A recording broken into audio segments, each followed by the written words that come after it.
Okay, before I head to work, I decided to go ahead and prepare some of this dehydrated food into a meal. Like I said, this thing's good for cutting when the chicken is still frozen. I'm going to cut it up in chunks, just like I did with the chicken chili. And I'm going to brown it in the frying pan so it doesn't boil in its own juices. So that's what happened in the chicken chili. It was supposed to be brown chicken, but it didn't happen that way. But this time, I'm going to brown the chicken in the frying pan so it's cooked through. And then I'm going to add it to my pot here, which has some water in it.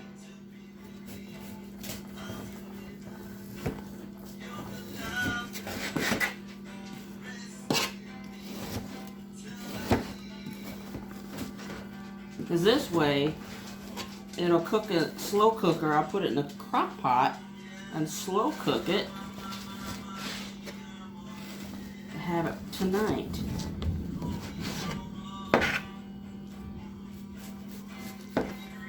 That's one thing I haven't really sat down and done is cook a recipe from what I have dehydrated. So, not in a video anyway.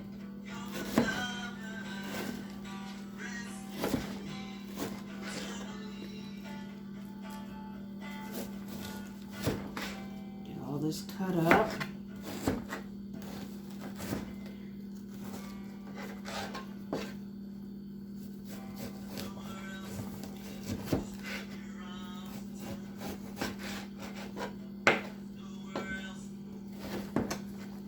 We got a little bit of thunder today. Means the weather's changing. Fall is here. The changing storms are here. This is October 12th, Wednesday morning. Didn't know we had rain out there until I heard the thunder. I'll put this in the frying pan. Probably should have been more thawed out, but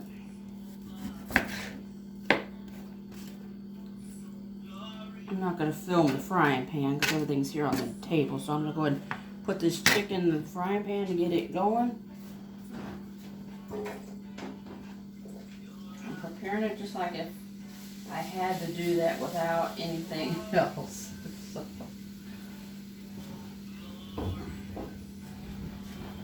Alright. Into your pot of water, you will add your vegetable mix. This will be mushrooms, green onions, vegetable mix. Be careful you don't put the moisture absorber in there. It smells really good. Yeah, when you open your jar, you want it to smell fresh. You don't want it to smell bad. And now I got a can of dehydrated potatoes. Look at that seal. Put those in there. Need a spoon. And I'll put this in the slow cooker to cook. See? Your dry ingredients, granted, they will float because they're dry. And now that'll begin to absorb all that liquid and form your soup. I might put the rice in when it's almost cooked. That way, the last few minutes, because the rice will get all soggy in there. So we'll just let this go on the slow cooker for the day. Once the chicken is brown, then I'll add the chicken to that, and then this will be in the slow cooker. So I will be back and show you what it turned out like. One other step. You don't want to just add plain water. You gotta add some of your base. Get a spoon.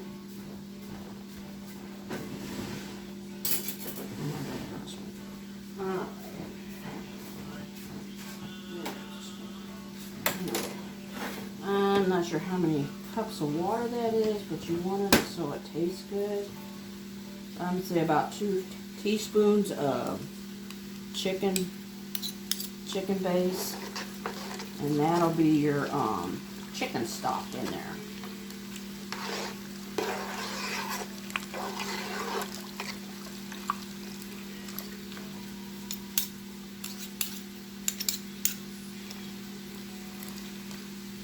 Alright, now we'll be back later today. Thank you. Shalom.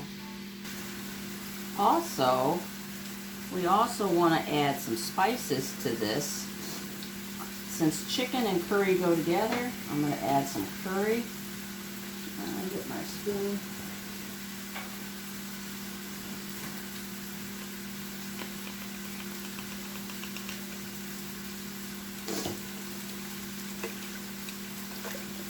And in there, I'll add some paprika. An all-purpose season. Usually I don't add, get a salt-free version, because that way I can add my own salt. It doesn't add too much salt. It's always good. Now I already added a spoonful of garlic. Now granted, a lot of this stuff will be dehydrated stuff, or you'll have your seasonings set aside. You can still have seasonings and still prepare a good meal. So, and then salt and pepper, of course. I got the salt and pepper on the chicken. So, all right, once again, I'll see you this evening. Shalom. Just wanted to show you.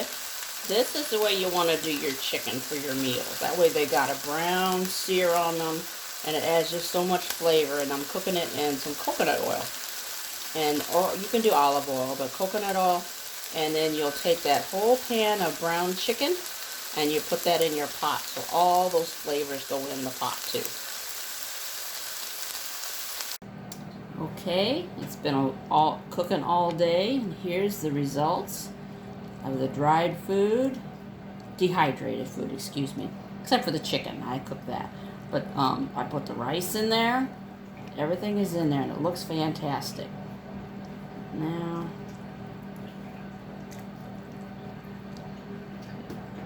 I'm going to get a little bowl and get a taste test. Okay. I'll give it a taste test and see how it did. Still hot.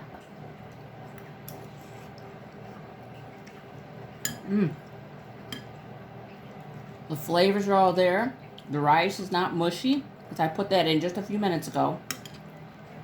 Well, my husband did while I was at work. I was finishing up. But needs a little more salt. But I don't like to over salt, so I'd rather put a little in than have too much. That will work. So, as soon as I quit chewing the chicken, that is the results of putting together some of the foods that you might be dehydrating. So I hope this was helpful to you. Shalom. Okay, this is the next morning after after I made that soup from some of the dry goods that I have, just to learn how to prepare it. I know I've been drying stuff, but I hadn't made a meal of it yet. So I did, and it turned out really good. Now, I noticed that even though it was kind of more like a stew because it was thicker, to feed more people, all you have to do is add, or a bigger family, add more water and maybe adjust it with the spices.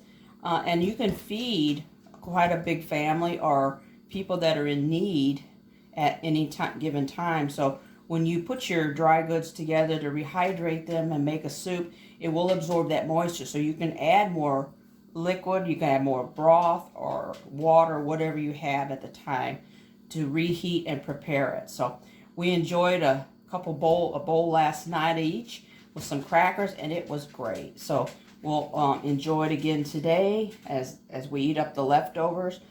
But you just see that storing up your foods, that way you can have quick instant meals at hand, even in tough times when all of a sudden things are bad and you can't get to the store, you can't find what you're looking for in the store because you've already dried it and have it set up in your pantry.